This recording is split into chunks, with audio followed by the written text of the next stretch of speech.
Assalamualaikum warahmatullahi wabarakatuh.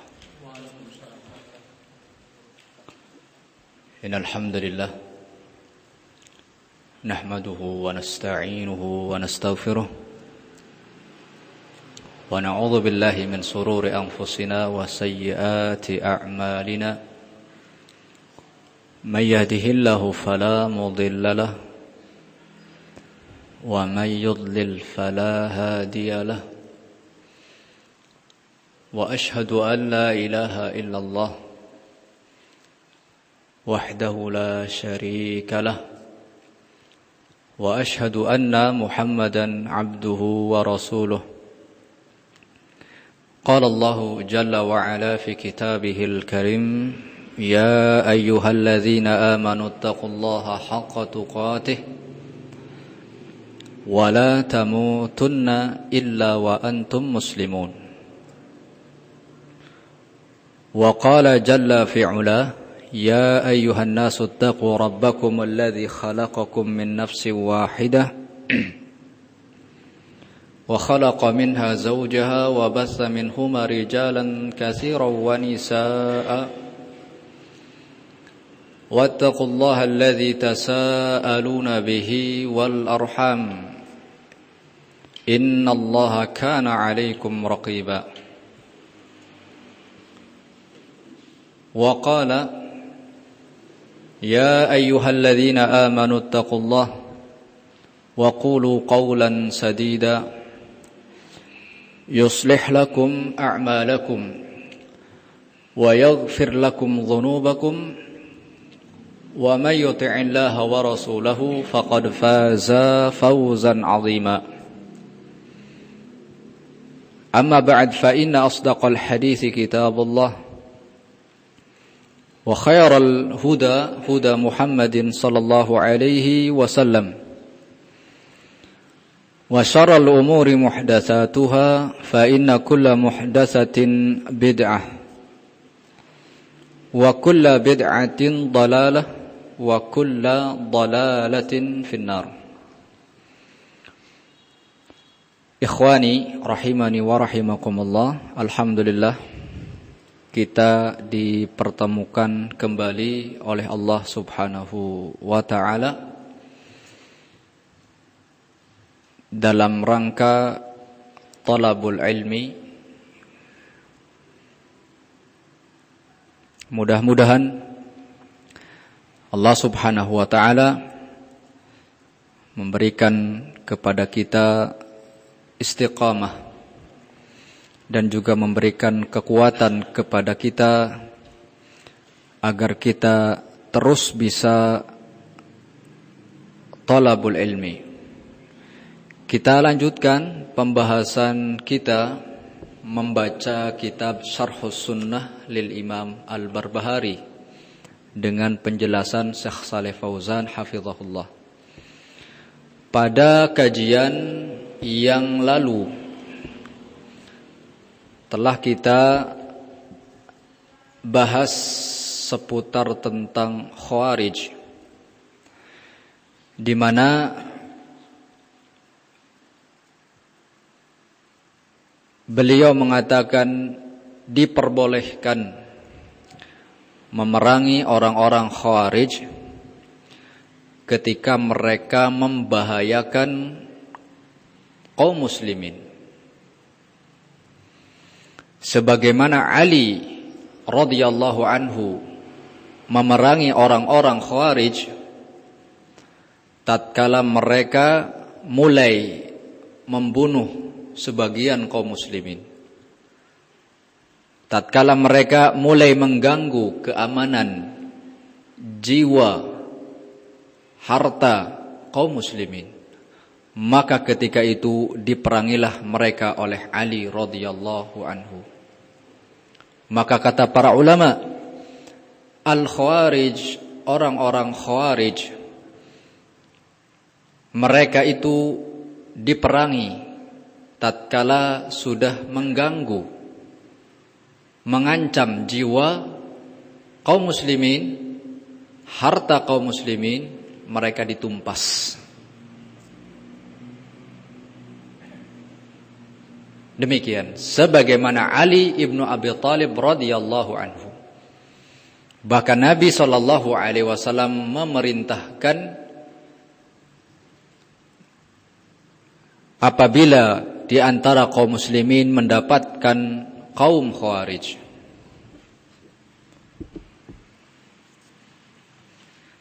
sebelum kita lanjutkan, saya akan tambahkan beberapa faidah tentang Khawarij supaya kita bisa tahu siapakah orang yang disebut dengan Khawarij dan ciri-ciri mereka, sehingga kita tidak mudah terbawa ketika ada orang menyerukan jihad, mari berjuang. Ternyata berjuangnya bukan berjuang untuk Islam, tapi perjuangan yang mengandung kesesatan, perjuangan yang sia-sia. Itulah yang dilakukan oleh orang-orang Khawarij, ya, teroris Khawarij. Demikian. Para ulama menyebutkan beberapa ciri para teroris Khawarij, dan yang paling nampak dari mereka adalah dua, sebagaimana telah disebutkan oleh beliau. Yang pertama adalah mengkafirkan kaum muslimin dengan dosa besar. Iya. Sebuah kelompok yang meyakini apabila seseorang muslim melakukan dosa besar, ia kafir dan kekal di neraka. Oleh karena itu kita dapatkan orang-orang teroris Khawarij akan mengkafirkan seluruh manusia kecuali kelompoknya, seluruh umat Islam kecuali kelompoknya. Sehingga ketika mereka meyakini bahwa selain kelompok mereka itu kafir, mereka mudah membunuh, menumpahkan darah, karena menurut mereka itu kafir. Ini yang pertama. Yang kedua, khuruj ala wali amril muslimin, keluar dari penguasa kaum muslimin, memberontak terhadap kaum muslimin. Dimanapun orang-orang Khawarij, teroris, mereka akan berupaya untuk memberontak, mengkudeta kepada pemerintahan kaum muslimin. Iya.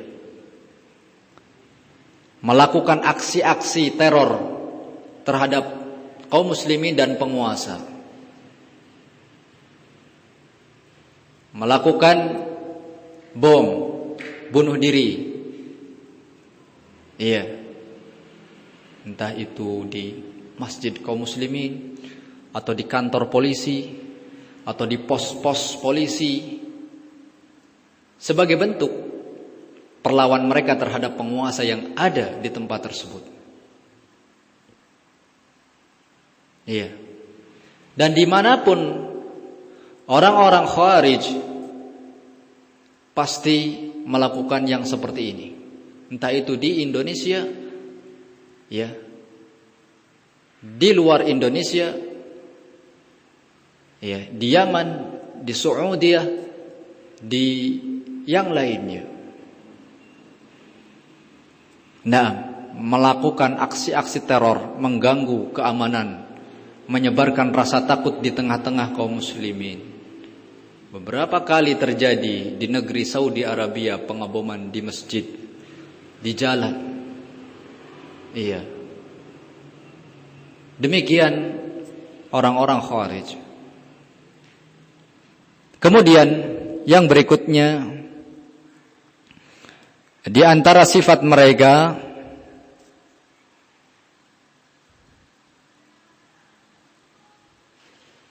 adalah sarfun nufus al-amr bin ma'ruf wan nahyi 'anil munkar. Mereka itu memalingkan semua dalil-dalil yang berisikan tentang amar ma'ruf dan nahi mungkar itu kepada melawan pemerintah.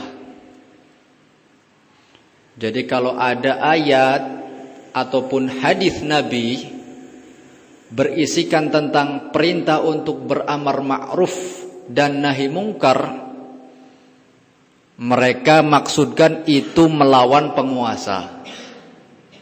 Artinya orang yang memuji penguasa, mendoakan penguasa, berarti dia tidak beramar ma'ruf dan nahi mungkar. Berarti itu penjilat penguasa atau ulamanya penguasa. Demikian, tidak mau beramar ma'ruf dan nahi mungkar.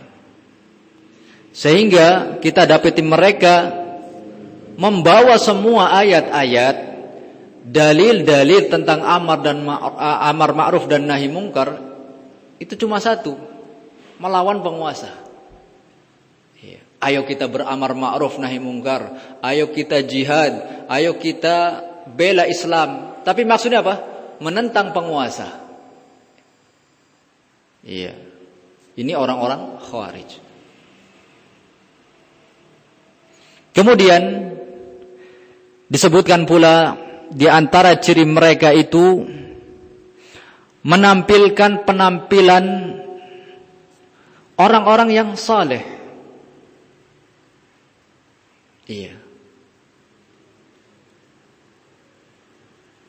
Khawarij adalah kaum yang merusak di muka bumi. Tapi apa? Banyak yang tertipu karena mereka menampilkan dengan penampilan sebagai orang yang saleh. Orang-orang Khawarij pada zaman Ali itu mereka orang-orang yang jidatnya hitam. Orang-orang yang badannya kurus. Karena saking getolnya ibadah. Sekarang pun demikian, jidatnya hitam.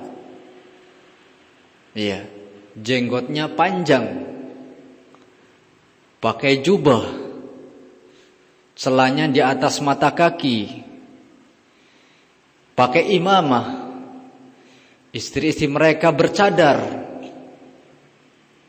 Orang tertipu.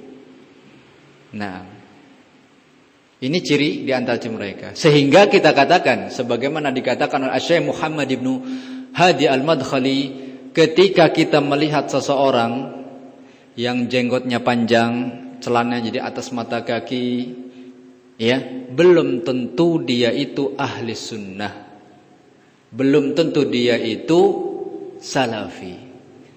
Jadi kemudian kalau kita ketemu di jalan dengan orang yang jenggotnya panjang, celananya di atas mata kaki, jangan langsung wah salafi. Tidak. Kita tidak membahas jenggotnya, tidak membahas celananya, tapi orang-orang Khawarij menampakkan kesolehan pada zahir mereka. Sehingga ketika kita menjumpai yang seperti itu, jangan kemudian kita langsung mengatakan si fulan salafi. Demikian kata beliau. Dia berjenggot, dia memakai jubah, dia memakai imamah, bukan menunjukkan dia itu seorang salafi. Memang, saya katakan ulangi lagi, jenggot itu adalah sunnah. Celana di atas mata kaki itu sunnah. Tapi bukan tolak ukur seseorang itu salafi dengan memakai jenggot, celana di atas mata kaki. Orang Khawarij pun menampakkan jidatnya hitam, Ya. Sebenarnya seorang itu jidatnya hitam, ya, tidak harus jidatnya hitam, kata para ulama. Orang kan beda-beda kulitnya, ada yang sensitif, ada yang tidak kan. Ya. Demikian. Jadi kalau orang yang tidak jidatnya hitam, berarti dia jarang sujud. Tidak. Katalah simahum fi wujuhihim min athari sujud. Simahum, tanda para sahabat itu diantaranya simahum fi wujuhihim, ya, ada ciri di wajah mereka itu karena banyak sujud. Maksudnya kata para ulama itu bercahaya wajah mereka, bukan hitam jidatnya, bukan, ya, karena tadi orang beda-beda kulitnya. Jadi kalau orang yang enggak hitam jidatnya berarti belum ada tanda sujud, enggak. Tapi bersinar wajahnya. Kita kembali ke sini. Jadi sekali lagi, penampilan zahir itu bukan tolak ukur seorang salafi atau bukan. Demikian. Sehingga orang mudah tertipu. Kemudian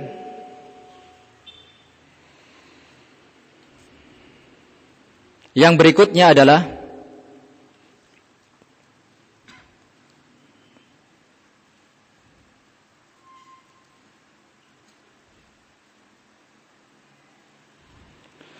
laisa fihim minas sahabati wala tabi'in wala ulama.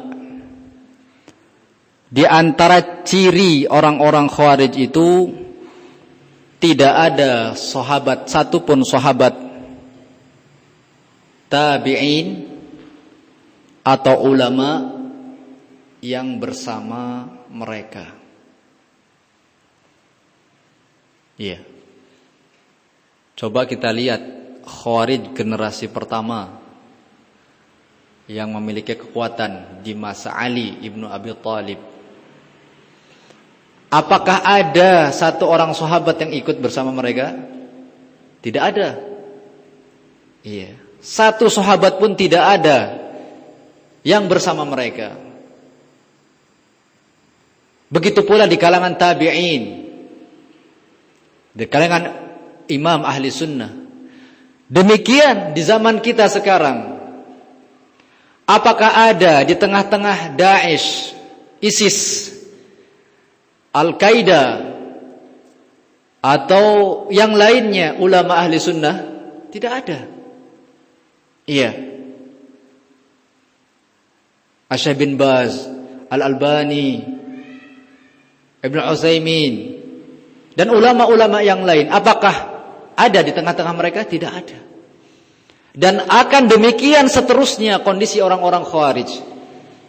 Ya. Ini menunjukkan apa? Menunjukkan bahwa mereka itu berada di atas penyimpangan, kesalahan. Berbagai upaya mereka agar ya, ulama itu bersama mereka, tapi tidak bisa. Demikian. Kemudian di antara sifat mereka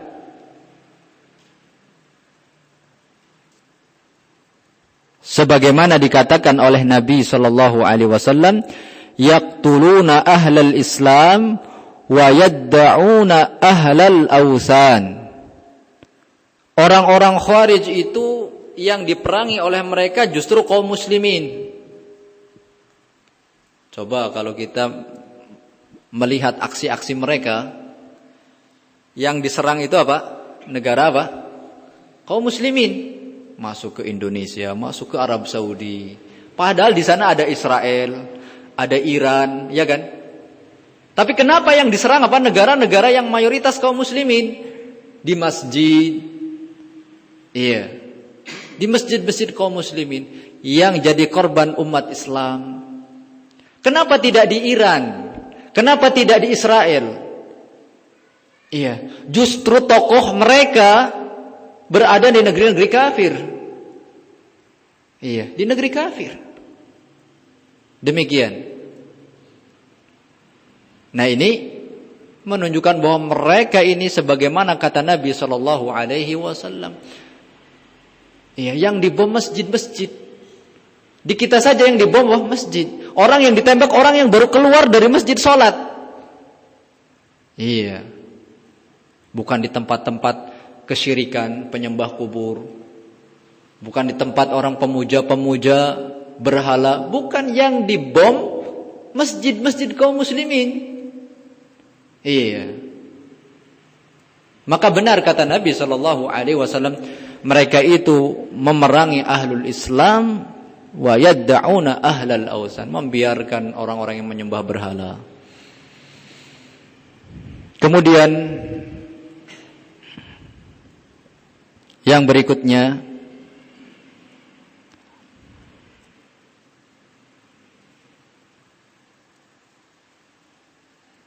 mereka itu cirinya adalah orang-orang yang kaku. Ya. Orang-orang yang kejam. Ini ciri mereka. Menawan beberapa orang, disuting, dikorok, atau ditembak kepalanya, dimasukkan ke YouTube, ya, atau ya disuting sambil pegang bom dan senjata. Demikian, ya, tidak lepas dengan apa? Bom, senjata, darah, membunuh, iya kan? Itu orang-orang Khawarij, mengancam, meneror, iya, menjarah. Taib, apakah Islam seperti itu? Nah, Islam saking rahmatnya, kalau mau nyembelih binatang pun apa? Ada aturannya. Kata Nabi SAW, "Idza dzabhtum fa ahsinudz dzibhah. Innallaha katabal hasanat ala kulli syai'in." Sesungguhnya Allah menetapkan, ya, al-ihsan, berbuat baik kepada segala sesuatu. Apabila kalian membunuh, bunuhlah dengan cara yang baik, dan apabila kalian menyembelih, ya, sembelihlah dengan cara yang baik. Ya, hendaklah ia, ya, menajamkan pisaunya dan membuat nyaman sesembelihannya. Ketika sembelih kambing, bikin senyaman mungkin kambingnya, tidak tertekuk lehernya, tidak tertekuk badannya, dibikin nyaman, dibaringkannya. Kemudian pisaunya ditajamkan biar rasa sakit apa? Tidak terlalu sakit dan tidak terlalu lama. Bahkan ketika menajamkan pisaunya, Nabi SAW melarang, ya, mengasah goloknya itu di hadapan hewannya. Kata Nabi, apa kamu mau membunuh hewan itu 2 kali? Dengan diperlihatkan kemudian sembelih. Ini membunuh apa? Hewan. Islam. Orang-orang Khawarij lebih kejam membunuh kaum muslimin, ya, lebih dari hewan. Waliyadzubillah. Haula'i al-mufsiduna fil ard. Mereka itu orang-orang yang mengadakan kerusakan di muka bumi. Nah, wa idza qila lahum la tufsidu fil ard qalu innama nahnu muslihun. Apabila dikatakan kepada mereka jangan kalian merusak di muka bumi, pasti mereka akan mengatakan kami tidak merusak, kami mengadakan perbaikan. Itu kata mereka. Padahal Allah menyatakan wallahu la yuhibbul fasad. Allah enggak suka dengan kerusakan. Iya, kerusakan akidah, kerusakan, ya, hancurnya bangunan-bangunan, Allah tidak suka. Wallahu la yuhibbul fasad. Demikian. Kemudian yang berikutnya,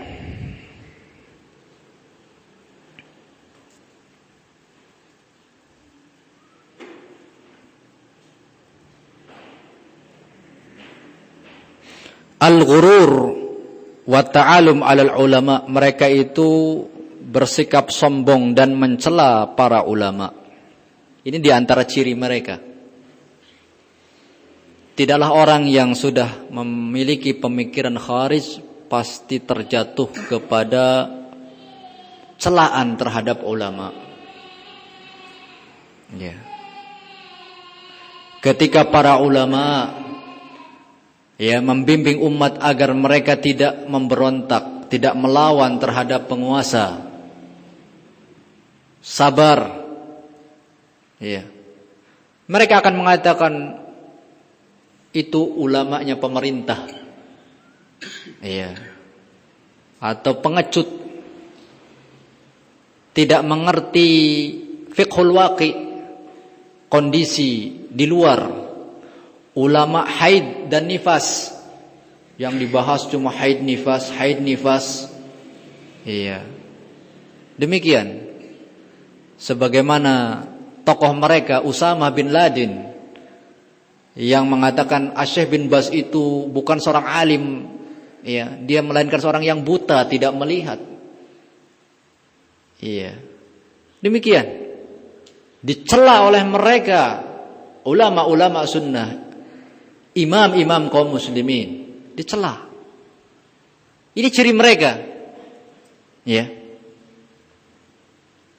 Maka sekali lagi saya katakan, jangan tertipu dengan jenggot mereka, dengan tertipu dengan penampilan mereka. Nah, alangkah banyak orang berjenggot akidahnya ikhwani. Alangkah banyaknya orang yang memakai jubah, celana di atas mata kaki, dia pemikirannya apa?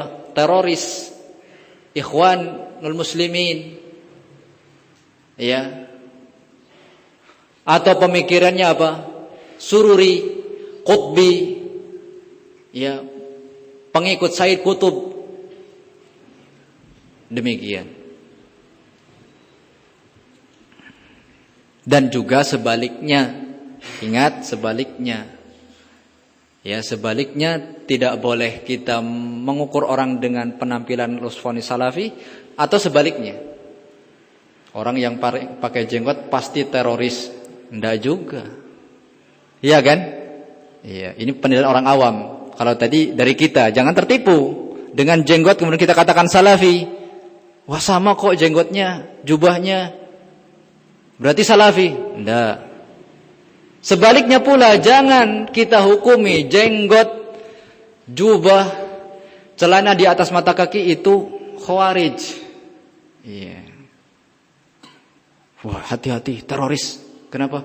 Tuh jenggotnya panjang. Tidak. Jangan yang ini dan jangan yang ini. Oleh karena itu seorang akan diketahui ketika dilihat siapa temannya, bagaimana akidahnya. Tidak bisa dilihat dari luarnya.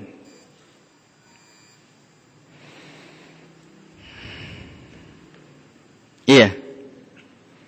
Begitu juga orang-orang khawarij adalah orang-orang yang pendek dalam memandang, dalam menimbang, cepat dalam memutuskan satu perkara. Iya. Kalau sedikit saja ada yang menyelisih dari keyakinan mereka, langsung mereka kafirkan, bahkan tidak segan-segan dibunuh oleh mereka. Iya. Mereka dalam berdakwah dan melakukan perjuangan melainkan hanya merusak, membunuh. Ini jelas-jelas menyelisihi dakwahnya Nabi sallallahu alaihi wasallam. Kita ingat ketika Nabi sallallahu alaihi wasallam berdakwah ke Taif, mendakwahkan tauhid. Ternyata orang-orang Taif bukan malah menerima Nabi sallallahu alaihi wasallam, tetapi apa? Malah melempari Nabi dengan apa? Batu. Sampai berdarah Nabi sallallahu alaihi wasallam. Akhirnya Nabi sallallahu alaihi wasallam pulang dalam keadaan kepalanya berdarah, ditolak oleh kaum Taif. Iya. Ini jelas-jelas kafir ya, melawan Nabi. Iya. Datang malaikat kepada Nabi. Wahai Muhammad, ya, kalau kamu mau saya akan timpakan gunung ini ke mereka, karena mereka telah menolak dakwahmu. Bagaimana kata Nabi SAW? Jangan. Saya berharap ya muncul dari keturunan mereka unasun salihun, orang-orang saleh. Lihat bagaimana dakwah Nabi SAW memandang apa? Jauh. Tidak loh.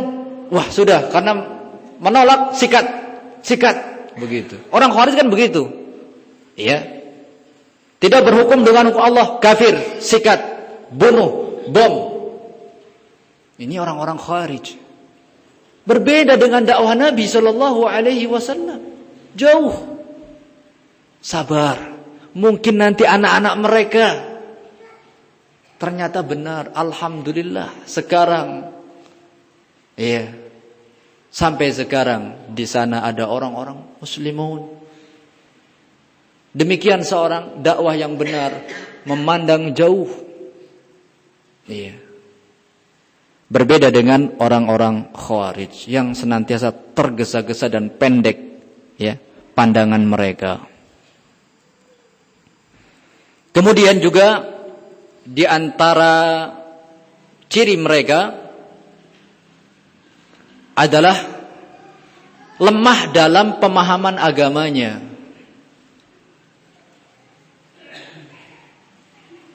Karena orang-orang Khawarij itu kalau mereka mengadakan pengajian yang dibahas apa? Paling jihad demikian. Itu pun salah. Kalau ditanya hukum-hukum yang lain nggak tahu. Iya. Pasti kalau mengadakan kajian jihad, menentang penguasa, menjelek-jelekan penguasa. Demikian. Sedikit dan dangkal pemahaman mereka.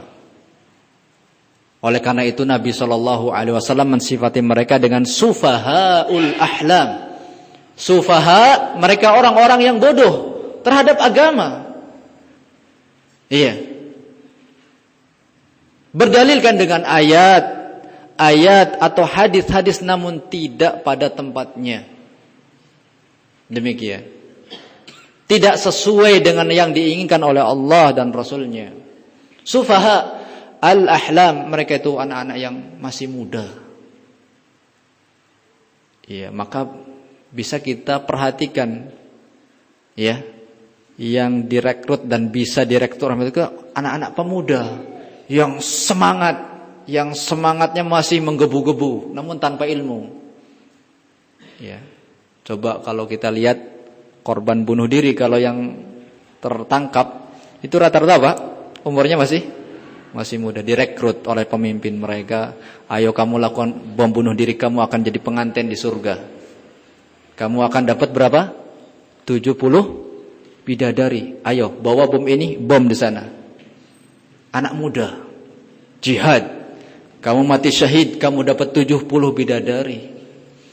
Maka kita katakan kepada mereka, kepada tokoh-tokoh mereka, kalau memang aksi bom bunuh diri itu syahid akan mendapatkan 70 bidadari, kenapa kamu nyuruh orang lain? Kenapa kamu enggak sendiri yang lakukan? Surga. Ya tidak? Pemimpinnya nyuruh anak-anak muda yang baru direkrut suruh ngebom. Ya dikatakan kamu akan jadi pengantin di surga. Istri kamu 70 bidadari. Kenapa nyuruh orang lain? Iya.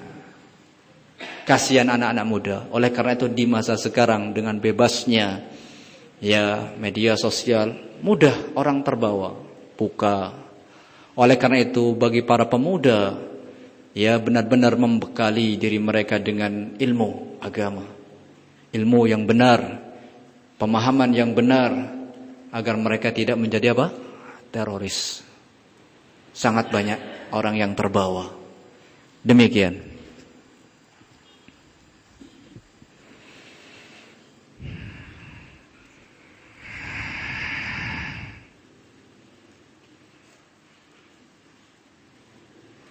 Itu beberapa ciri, dan apa yang saya sebutkan itu adalah apa yang telah disebutkan oleh Asy-Syaikh Al-Allamah Fawaz Ibn Ali Al-Madkhali hafizahullah taala. Demikian di antara ciri-ciri mereka.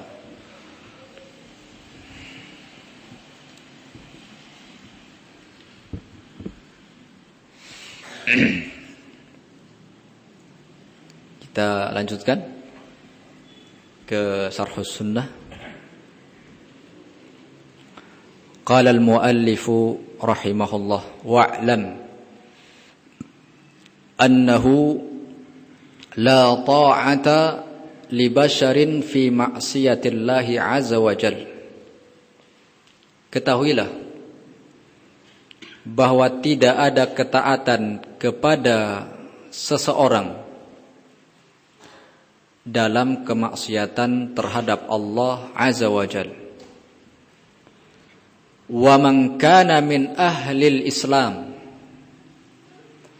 dan barang siapa termasuk dari ahli Islam, wala yushhad ala ahadin wala yushhad lahu bi'amali khairin wala syarrin, jangan kita merekomendasi seorang pun dengan satu amalan kebaikan atau kejelekan. Fa innaka la tadri bima yukhtamu lahu 'indal maut. Karena Anda tidak tahu orang tersebut amalannya ditutup dengan apa ketika meninggal. Enggak boleh kita katakan si fulan pasti masuk surga, si fulan ini pasti masuk neraka. Enggak boleh. Karena kita tidak tahu dia, ya, amalan dia ditutup dengan amalan baik atau jelek ketika meninggal. Tidak ada yang tahu. Enggak boleh. Tarju lahu rahmatallah wa takhafu alaih. Yang benar kata beliau, engkau mengharap padanya rahmat Allah dan mengkhawatirkannya. Ketika kita melihat ada orang yang saleh, maka kita kan mudah-mudahan dia, ya, diberikan rahmat Allah. Demikian. Tidak boleh merekomendasi, ya, bersaksi dengan persaksian bahwa dia pasti masuk surga. Wala tadri ma yasbiqu lahu 'indal maut. Anda tidak tahu apa yang akan mendahului ia ketika meninggal. Ilallahi ta'ala minan nadam. Iya.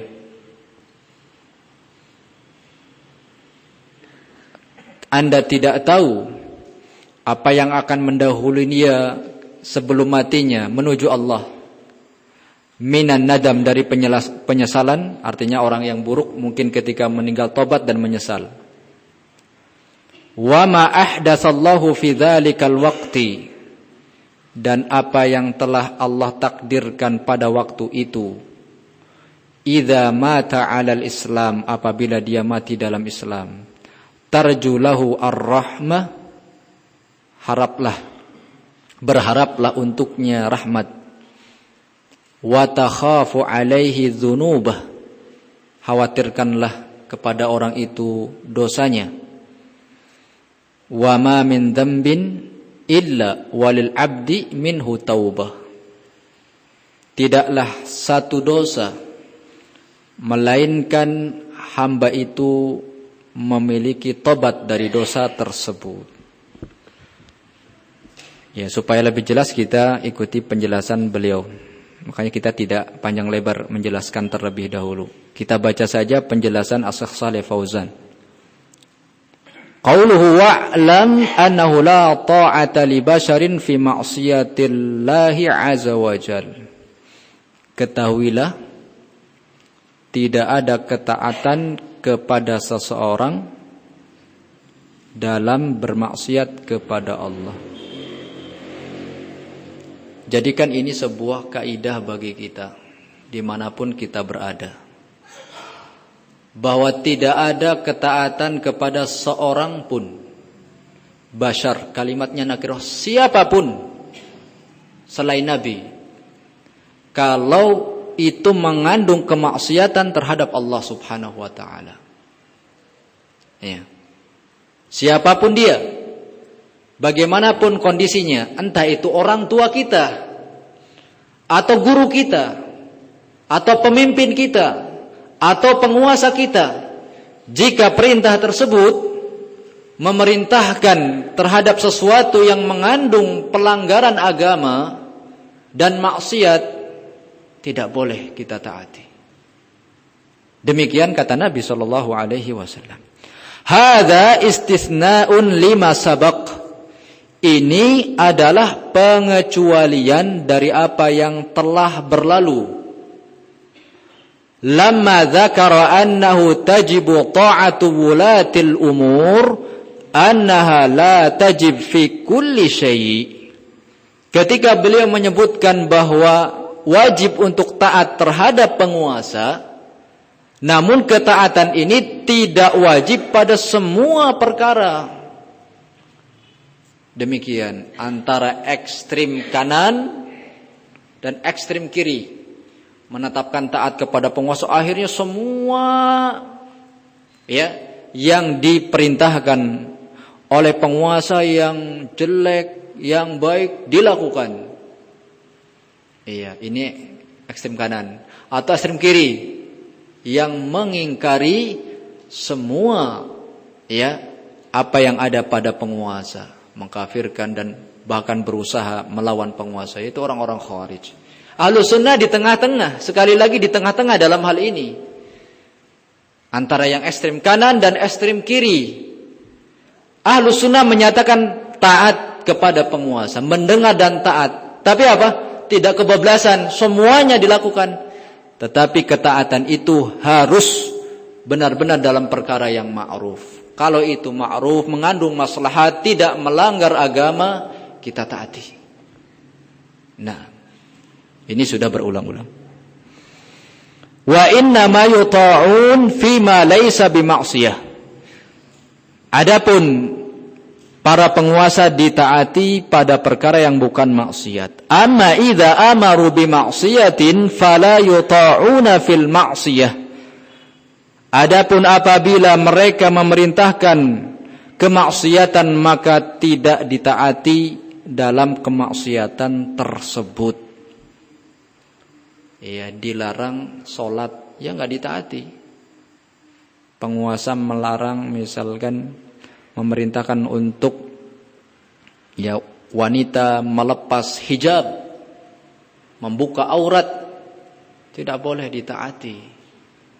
Nah, demikian. Amma waqad jaa fil hadis, telah disebutkan dalam sebuah hadis, anna Rasulullah sallallahu alaihi wasallam amara ala sariyatin minas sahabati amiran. Nabi sallallahu alaihi wasallam mengangkat pemimpin pada delegasi atau utusan dari kalangan sahabat, menunjuk seseorang sebagai pemimpin untuk ya dikirim ke satu tempat. Falamma saru fit tariq qala lahum, ketika para sahabat tadi yang sudah ditunjuk pemimpinnya oleh Nabi, qala lahum, pemimpinnya mengatakan kepada rombongan, ijma'u hataban, kumpulkan kayu bakar. Falamma jama'u, ketika para sahabat tadi mengumpulkan kayu bakar, qala auqiduh, nyalakan kayu bakar tersebut. Falamma auqaduh, tatkala mereka sudah menyalakan kayu bakar tersebut, qala, pemimpinnya mengatakan, udkhulu finnar, sekarang kamu masuk ke api tersebut. Iya, kata apa? Penguasa, pemimpin ini, pimpinan rombongan ini. Falamma alaysa ar-rasul sallallahu alaihi wasallam yaqul, bukankah Nabi sallallahu alaihi wasallam menyatakan isma'u wa ati'u, mendengarlah dan taatlah pada pemimpin kalian. Nah sekarang karena Nabi memerintahkan untuk taat dan mendengar, sekarang kalian masuk api. Mafhum ya? Bisa dipahami? Ini pemimpin tersebut karena merasa sudah ditunjuk oleh Nabi harus ditaati, kalian sekarang masuk api. Qala ba'duhum, sebagian sahabat mengatakan, nahnu ma ata'na ar-rasul illa firaran minan nar, kaifa nadkhulu fiha. Kami mentaati Rasul, tidaklah mentaati Rasul kecuali ingin lari dari api. Bagaimana sekarang kami harus masuk api? Kami taat beriman kepada Rasul karena takut neraka. Bagaimana sekarang kami harus masuk api? Famtana'u minad dukhuli fiha. Maka para sahabat tadi tidak mau memasuki api tersebut, tidak mentaati ketua rombongannya.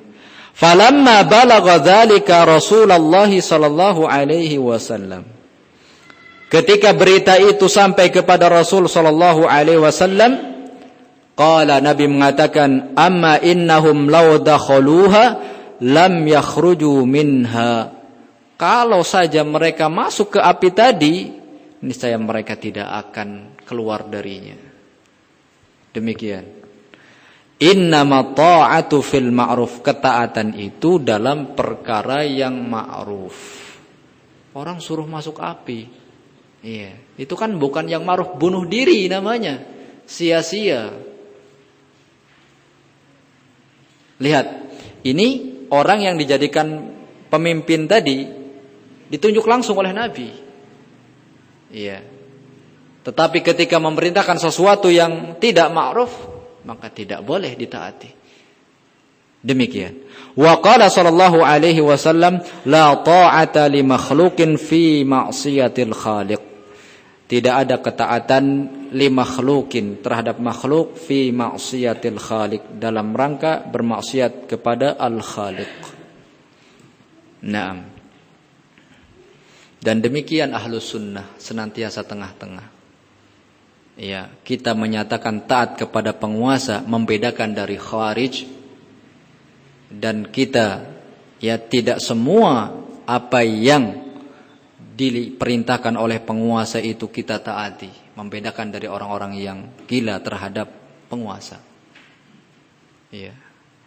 Makanya ketika Ahlus Sunnah mengatakan kita ya mentaati penguasa, ya, mentaati penguasa dan tidak boleh mencela, memberontak, melawan. Orang-orang Khawarij menuduh kita apa? Pengecut, Murji'ah, iya, penjilat penguasa. Di sisi lain, ketika kita mengatakan, ya, kita tidak mentaati semua perintah penguasa kecuali yang ma'ruf, kita dituduh apa? Khawarij, teroris. Iya. Enggak nyoblos, wah itu ciri teroris itu. Kan begitu. Enggak ikut demo, wah itu pendukung itu. Pendukung, ya, dukung itu. Kenapa? Kalau dia memang benci orang kafir, kenapa enggak mau demo dengan kita? Iya. Jadi di sini dituduh, di sini apa? Dituduh. Itu ahli sunnah. Karena memang ahli sunnah berada di tengah-tengah. Demikian. Wa qala ta'ala fil walidain. Allah berfirman tentang kedua orang tua. Anishkurli wali walidayka ilayyal masir. Anishkurli, untuk kalian bersyukur kepadaku dan kedua orang tuamu. Ilayyal masir, kepada kamilah tempat kembali. Iya. Kemudian kata Allah, wa in jahadaka, jika keduanya memaksamu, yakni al-walidain, yaitu kedua orang tua, ala an tusyrika bima laisa laka bihi ilmun fala tuti'huma, agar kamu menyekutukanku yang kamu tidak memiliki ilmu terhadapnya, fala tuti'huma, jangan taati keduanya. Ini orang tua. Tentang orang tua sama. Orang tua apabila memerintahkan ya kita untuk berbuat syirik, melakukan kekufuran, kebid'ahan, kesyirikan, tidak boleh kita taati. Walaupun orang tua itu adalah kedudukannya sangat tinggi bagi seorang anak yang harus dimuliakan, ditaati. Tetapi kalau seandainya orang tua itu memerintahkan dalam perkara yang tidak ma'ruf, tidak boleh ditaati. Bagaimanapun. Iya. Wasahibhuma fid dunya ma'rufa. Pergaulilah keduanya di dunia secara ma'ruf. Tetap kalau seandainya orang tua musyrik memerintahkan kita untuk musyrik, tidak boleh. Tapi tetap walaupun dia musyrik, pergauli dengan baik dalam hal dunia. Ya. Jangan orang tua musyrik sudah ya dibarok dengan barok, berlepas diri secara total. Tidak. Pergauli dengan baik. Naam, wattabi' sabila man anaba ilayya. Ikutilah jalan orang-orang yang kembali kepadaku. Walakin laisa ma'na dzalik annaha tankhali'u ta'atu waliyil amri idza amara bima'siyatin. Ini pun jadi catatan bagi kita. Akan tetapi bukan makna hal itu ketaatan tersebut terlepas apabila penguasa itu memerintahkan terhadap kemaksiatan. Artinya bukan lepas total. Ya. Misal penguasa memerintahkan meninggalkan sholat. Ya berarti nggak boleh kita taati. Tapi maknanya apa? Bukan berarti kita lepas secara seluruhan, tidak taat kepada pemerintah. Lakin la yuta' fi hadhil ma'siyah, akan tetapi yang tidak ditaati dalam maksiat ini saja. Dalam hal ini saja. Yang lain apa? Yang baik-baik ditaati. Contoh misalkan harus pakai helm, ya kan? Ada maslahat. Kalau kendaraan lampu merah berhenti supaya nggak terjadi tabrakan di perempatan, ada maslahatnya. Taati, itu maslahat. Polisi, pemerintah melarang motor knalpotnya yang berisik, begitu. Biasanya anak muda. Taati karena maslahat. Maslahatnya apa? Nggak ganggu. Ini sebagian saya masih jumpai. Mudah-mudahan jadi catatan bagi kita dan koreksi bagi kita. Untuk ikhwah, jangan sampai punya motor dengan knalpot yang berisik. Karena kalau dia melakukannya, dia telah melanggar dua. Pertama, melanggar pemerintah, aturan pemerintah yang merupakan wajib kita melanggar Allah dan Rasulnya. Dengan melanggar aturan pemerintah. Ini yang pertama, dosa. Yang kedua, adhiyatul mu'minin, mengganggu manusia, mengganggu kaum mukminin. Ya. Al-muslimu man salimal muslimuna min lisanihi wa yadihi. Seorang muslim yang benar-benar muslim itu yang selamat tangannya dan lisannya, ya. Orang-orang muslim tidak terganggu, tidak tersakiti. Coba kalau orang yang punya motor berisik, lagi tidur, tiba-tiba dinyalakan, wong, kaget kan, berisik, ganggu. Iya, berarti ihsan kepada makhluknya kurang, tidak ada. Karena sebagai bentuk ihsan, kepada makhluk kaful adza, menahan agar tidak menyakiti orang lain, mengganggu. Kan mengganggu.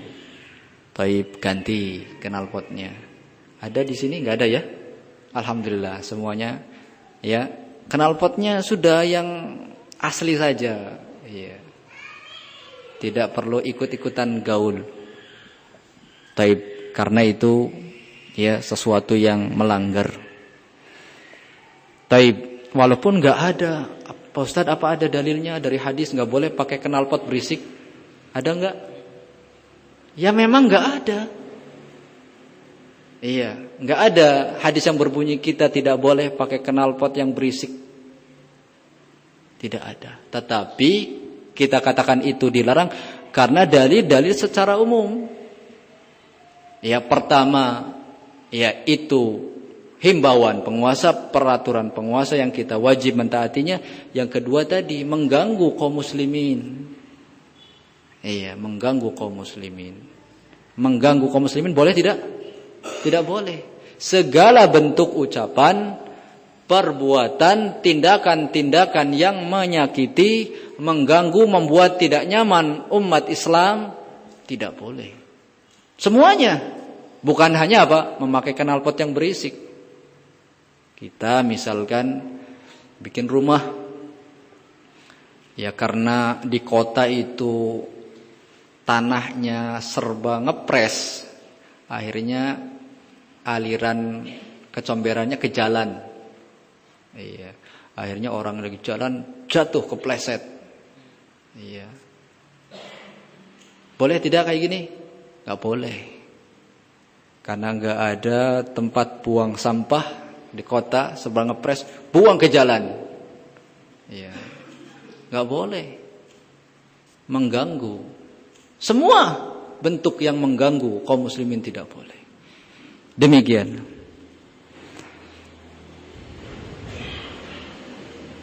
Kemudian yang berikutnya, wa tabqa ta'atuhu fi ma laisa bima'siyah, dan masih ketaatan itu tetap dalam hal yang tidak maksiat.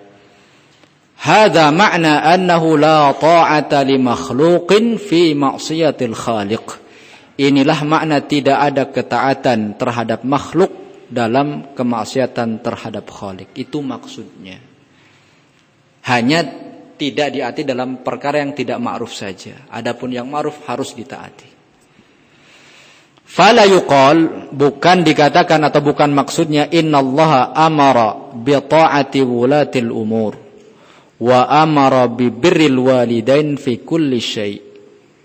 Allah memerintahkan taat kepada penguasa, taat kepada orang tua dalam segala hal. Semuanya tidak. Naqul na'am.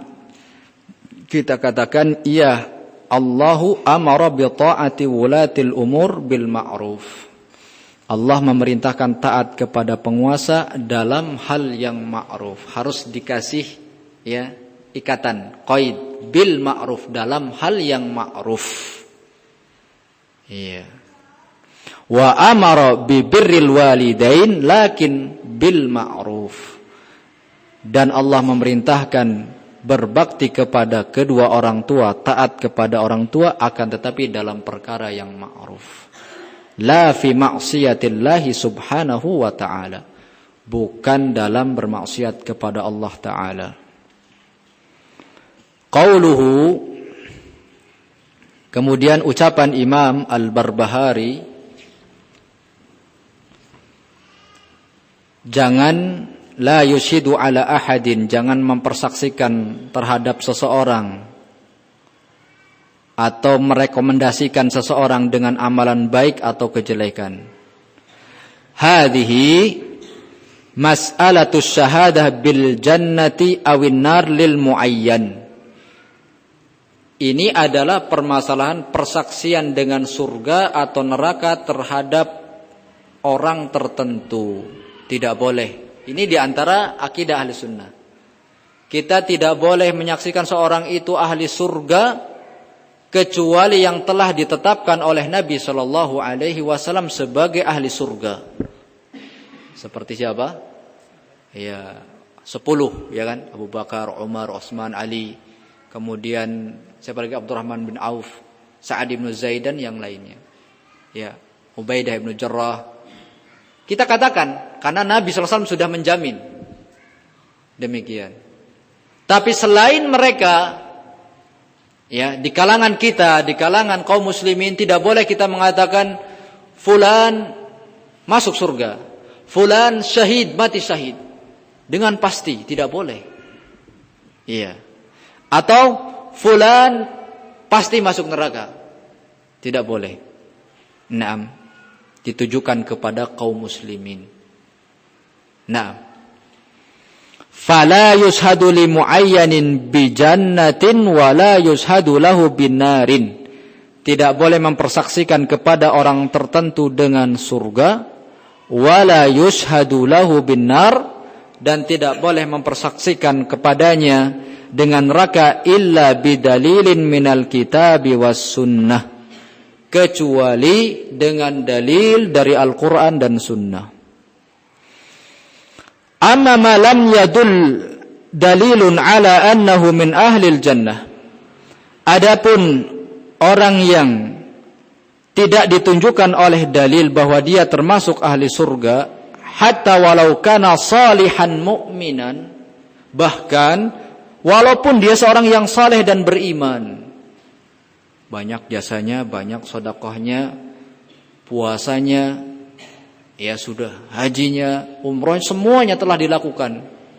Ya, tetap kita tidak melakukan orang itu pasti masuk surga, amalannya sudah banyak, enggak boleh.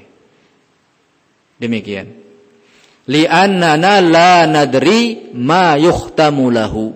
Karena kita tidak tahu amalan dia ditutup dengan apa. Kita enggak tahu nanti pas dia mau mati, dia amalannya baik atau jelek, enggak tahu. Nah, demikian. Sedangkan kata Nabi SAW, innamal a'malu bil khawatim.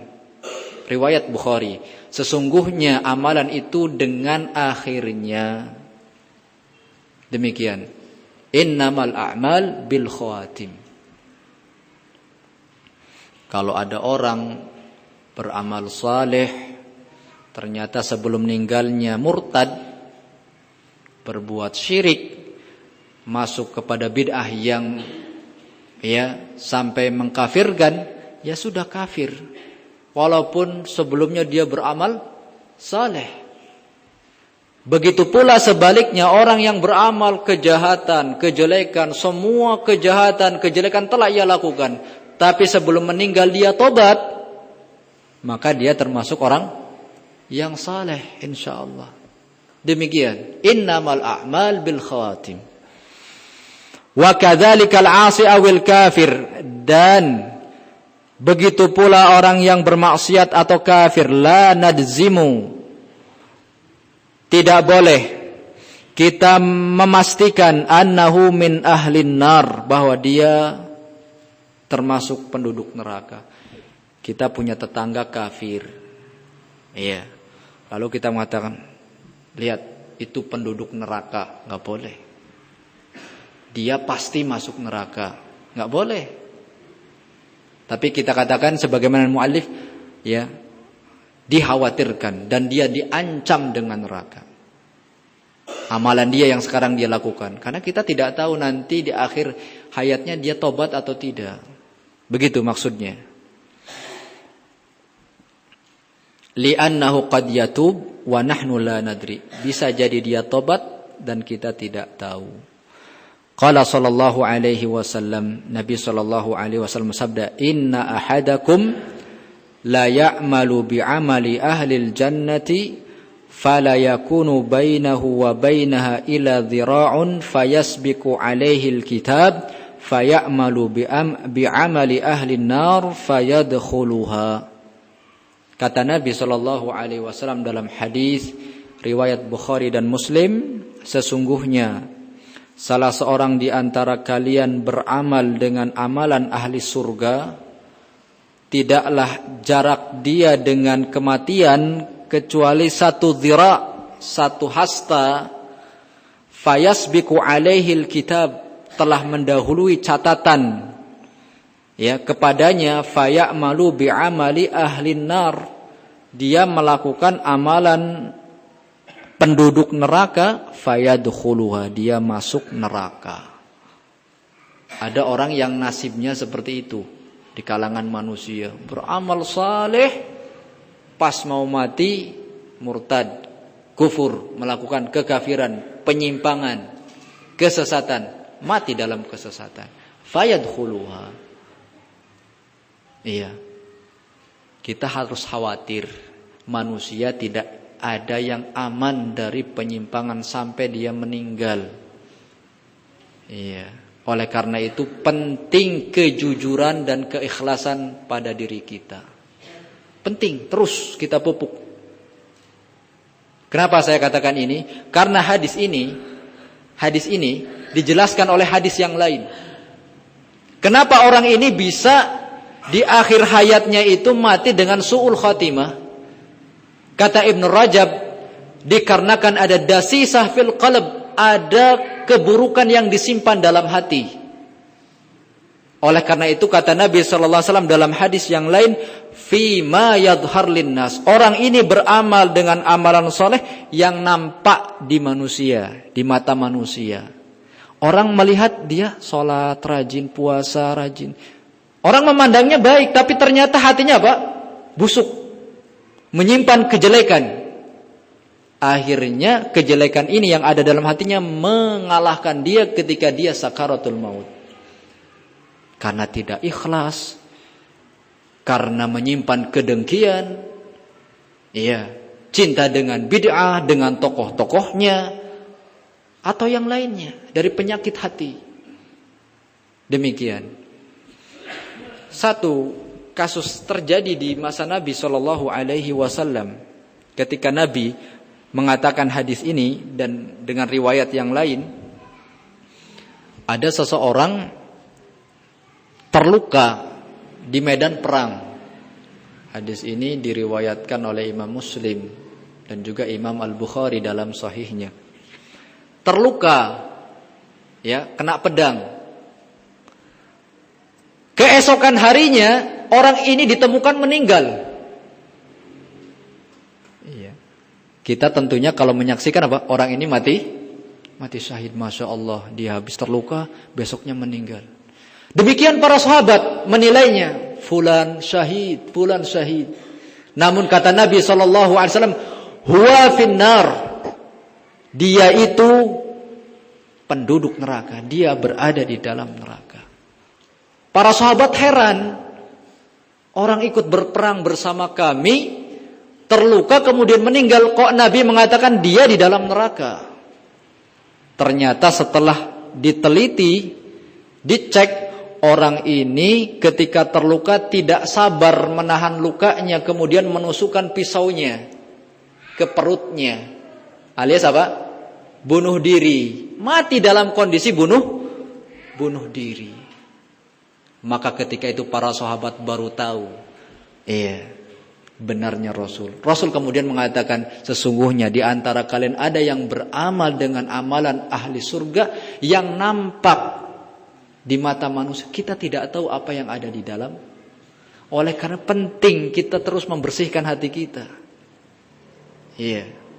Membersihkan hati kita dari noda kotoran-kotoran hasad, kotoran-kotoran, ya, ingin dunia, ingin popularitas, ingin disanjung, ingin kedudukan, hilangkan.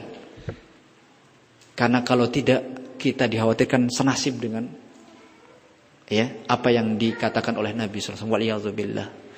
Kita sudah bertahun-tahun berada di atas sunnah, di atas ketaatan.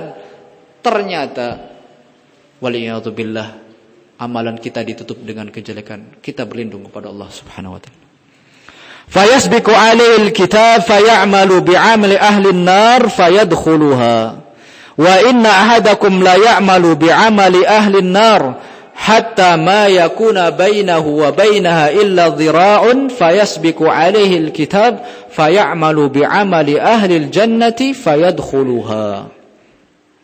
Sesungguhnya salah seorang di antara kalian beramal dengan amalan ahli nar sampai antara dia dan ajalnya itu ya tidaklah ya antara dia dan ajalnya melainkan tinggal sehasta, fayasbiqu alaihil kitab, catatan tentang dia sudah mendahuluinya, fayamalu bi'amali ahlil jannah, dia melakukan amalan ahli surga dan memasuki surga.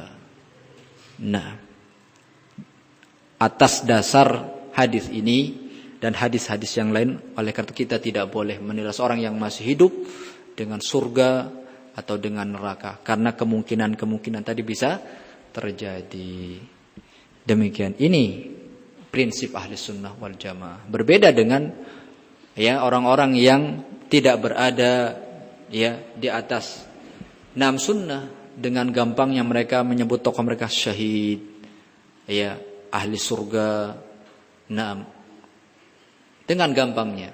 Atau sebagian mereka yang ekstrim seperti orang Khawarij, dengan pasti menyatakan bahwa fulan kafir, kekal di neraka, pasti masuk neraka.